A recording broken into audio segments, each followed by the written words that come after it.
ॻोठ मकीम शाह जी सरकारी स्कूल में शागिर्द तइलीम बदिरां एहतिजाज करण ते मजबूर आहिनि। 200 खां वधीक शागिर्दनि लाइ रुॻो हिकु उस्तादु मुक़ररु थियल आहे, तॾहिं त बिल्डिंग जी ज़बून हालत, फर्नीचर जी खोट सिंध जी तइलीमी तबाही जो वाज़े मिसाल आहे। तइलीम खाते मटियारी जी नाअहली सबबि गवर्नमेंट प्राइवेट स्कूल मकीम शाह में बुनियादी सहूलियतुनि जी खोट ख़िलाफ़ शागिर्दनि ऐं ॻोठाणनि तइलीम खाते मटियारी ख़िलाफ़ एहतिजाजी मुज़ाहिरो कयो। एहतिजाज कंदड़ मोहम्मद अशरफ उमरानी, दलावर कोरी, अहमद कोरी, नसरुल्लाह कोरी, हसनैन उमरानी, फैज़ान उमरानी, आयशा उमरानी ऐं ॿियनि मीडिया ॾियो ॿुधाईंदे चयो आहे त असांजी स्कूल खे मुकमल तौरु नज़रअंदाज़ करे छॾियो गैंग आहे। स्कूल में उस्तादनि जी खोट बरक़रार आहे। 200 खां वधीक शागिर्दनि लाइ सिर्फ़ हिकु उस्तादु मुक़ररु थियल आहे, जंहिं करे सभई शागिर्दनि जी तइलीम दाव ते लॻल आहे। फर्नीचर न हुजण सबबि शागिर्द ज़मीन ते वेही पढ़नि था।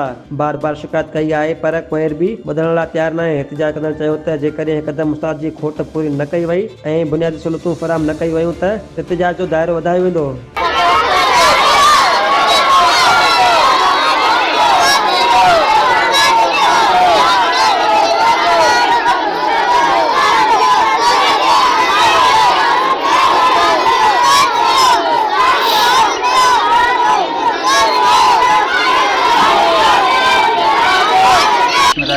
अस्सलामुअलैकुम। असांजे स्कूल में 15 साल थी आहिनि। हिकिड़ो उस्ताद आहे, 200 ॿार आहिनि असांजे स्कूल में। महिरबानी करे असांखे उस्तादु ॾिनो वञे ऐं असांजे स्कूल में को बि कमु अहिड़ो कोन थियो आहे। इलाही टाइम थी वियो आहे। बिल्डिंग जी हालत ज़ुबून लॻी पई आहे, उनजे करे अर्ज़ु था करियूं त महिरबानी करे असांजे स्कूल जी तामीरात में कमु कर। फर्नीचर जो हाल तव्हां ॾिसी चुका आहियो, सफ़ा हालत ख़राबु लॻी पई आहे।